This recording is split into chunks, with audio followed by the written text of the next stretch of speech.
Hey guys, how are you? Just thought I'd give you guys a quick update. It's been quite a while since the last time I updated anybody on the truck on what was going on. It's been over a year. I have been doing a lot of stuff to it, but some stuff here and there. I've had little projects that have gotten in the way, so it's been an eventful year, eventful summer. So anyways, it's October 2024, so it's been much past, it's October of 2024, so it's been over a year. And it's time for, I thought, what was a quick update, just because mainly I did a little cleaning yesterday and cleaned the interior a little bit and gave it a quick wash. So I thought maybe now that it's clean would be the best time to give you guys an update. So just to give you a quick recap of what's been going on, I picked this truck up in, I don't know, May or June of 2023 from Florida. I'll try to put a picture in there of what it looked like before. It is low mileage. It is a 2000 Toyota Tacoma, and it's got under 100,000 miles. I mean, it's in the 70K range. It was not in good shape when I got it. I mean, the bones were good. The frame was not rusted. The body didn't have any holes. There were some leaks in the seals and gaskets. It definitely had some water coming in from the outside, mainly just from being parked for so long. But I ended up having to remove all the decals, get rid of all the dents, sand everything, and I gave it a paint job. I changed the color from whatever the stock Toyota color was to what is just a natural jet black. And kind of, you know, I gave it a jet black look and then just 3 or 4 coats of clear. I mean, the paint job definitely needs some work. I do plan on doing the front cab again because I had some problems while I was painting it. Believe it or not, the power went out. I had to change paints in between, and that paint, I don't know if it was frozen or what, but it created a lot of issues. It definitely does not look like the bed does. The bed looks immaculate. I mean, it looks smooth and shiny, and you could see all the details in there. But as you get kind of into the cab of the truck, it definitely looks different. If you look at that garbage can, there's a slight difference. So anyways, it's fixable, it's repairable. I just need another good weekend or something. So I did give it a paint job, 4 coats of clear, so that's why it looks really shiny. I put a satin finish on the stock wheels, darkened up the bumpers, and they're basically factory bumpers. I just put some crap on them. I mean, I already had an issue with the garage door opener. I'm sorry, with the garage door. Kept all the factory stuff, the original stock exhaust that was on there. It's not stock, but it's whatever came with it. It's loud. And check out the under the hood. So here's under the hood. Luckily, this is one of the parts that didn't need a whole lot of work. I mean, it did need some maintenance. Everything that was emissions related, all these hoses were either reversed or missing. I did have to find the proper air box for it. This actually isn't even the proper air box, but this was a much better air box that was in there. There was like a 3 or 4.0, not air box, but air intake. I still have a hose in there. Stock air box. Did an upgrade on the wires and the spark plugs and put in new coils too, so everything is new from the ignition system.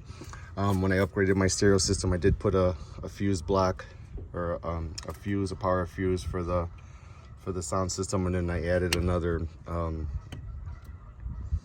of like a relay box. It's just a fuse box, a resettable fuse box for the house system. So anytime I want to kill the house, I can go ahead and just, you know, kill anything that goes to, you know, I leave the doors open, I mess around with the radio or something like that. I can go ahead and just reset it. In reality, this is to protect the electrical system from the stereo system if that goes bad.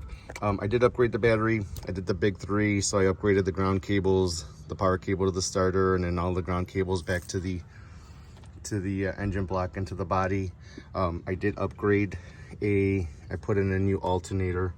The alternator I put in there, the alternator I went in there was like a 80 amp, 90 amp alternator.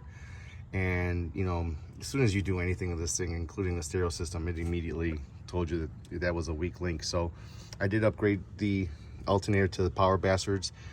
It's a 220 amp alternator, It'll push 100 and something amps at idle, but it'll get up to 220 at 1200 RPM or 2200 RPM. So it definitely helps keep the stereo system at bay. I am looking at a second battery system or something. I don't know, we'll figure something out. But I am in the process of replacing that.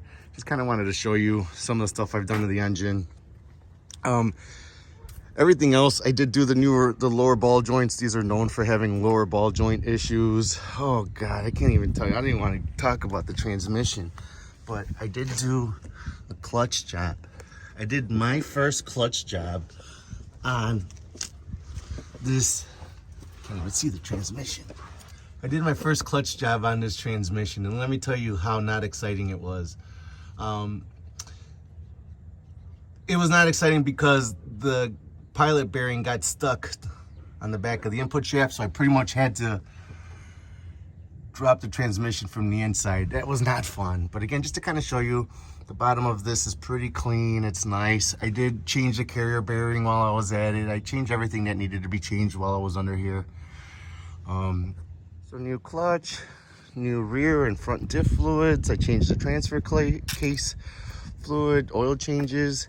See, here are some spots where you can see I had a little bit of an issue with the paint coverage. If you look real closely, you see a little bit of sealer still under there. That's why the front whole half is getting a paint job.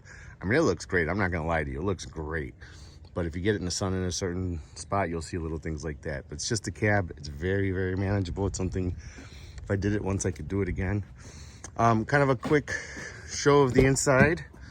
I mean, the only thing I did is, you know, if you saw in some of my other videos, I took the entire interior out and I cleaned it up. I put some Dynamat in there, some soundproofing. I put the resonating material and soundproofing on it, and then I washed the carpet and then put it right back on top. I don't know if this is going to show real well, but here's the interior. I did buy some Husky floor liners, which seemed to help. It, you know, it looks pretty good. I mean, they work really well.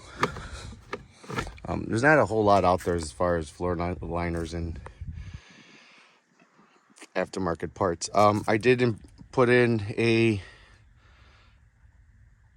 what are they called? An Apple CarPlay stereo. I do have a power charging station down there. You know, the cup holders in this thing suck, so I made a cup holder. But other than that, everything else is pretty stock. I mean, even the steering wheel cover is the same steering wheel cover that I got when they sold it to me. As you guys remember, there was a bunch of tacks on the A-pillar. I had to get that. I'm still short some headrest. I don't know what the issue is with that. Stock seats back there, I cleaned it up. It looks good, just a little case. But just kind of wanted to show you guys again where I'm at a year and a half later. Things are progressing. Once I do figure out the paint job, I will go ahead and throw another lift and do some suspension. But it is really hard to get up on top of that roof in my garage because it's a low ceiling. So me raising it is not going to help a lot. So just wanted to give you guys a quick update of where I was at. I mean, this is kind of for my own documentation as well. So I can always look back and see the progress. All right, guys. So that was the quick update. That was just an update of the 2000 Tacoma. Kind of where I'm at a year and a half later. Would I do it again? Absolutely. I don't think I would change many things, to be honest with you. I definitely learned a lot from the transmission thing and the clutch, but honestly, after doing that clutch, I can do I could do it again. That's not even an issue. There's no way it can be harder than it was before. The paint job, you know, whatever, it is what it is. You know, paint is kind of an art. When you're doing things in in uncontrolled environments, you're gonna have issues. Like I said, the power went out, it killed the generator. Like, it was just such a mess. But you know, that's what you get when you're doing stuff at home and not in a collision center or a nice downdraft booth. Anyways, that said, I just wanted to, you know, thank you very much for sticking along and watching and kind of being interested in an update on the truck. Subscribe so you can see another update when I'm done. There's still gonna be a couple of things there. Now they're gonna be far and few, but they'll be up there. So if you have a Tacoma, or if you're looking to do an upgrade of a Tacoma, or you just like Tacomas, you know, come on back and check and see what else we've done. Thank you.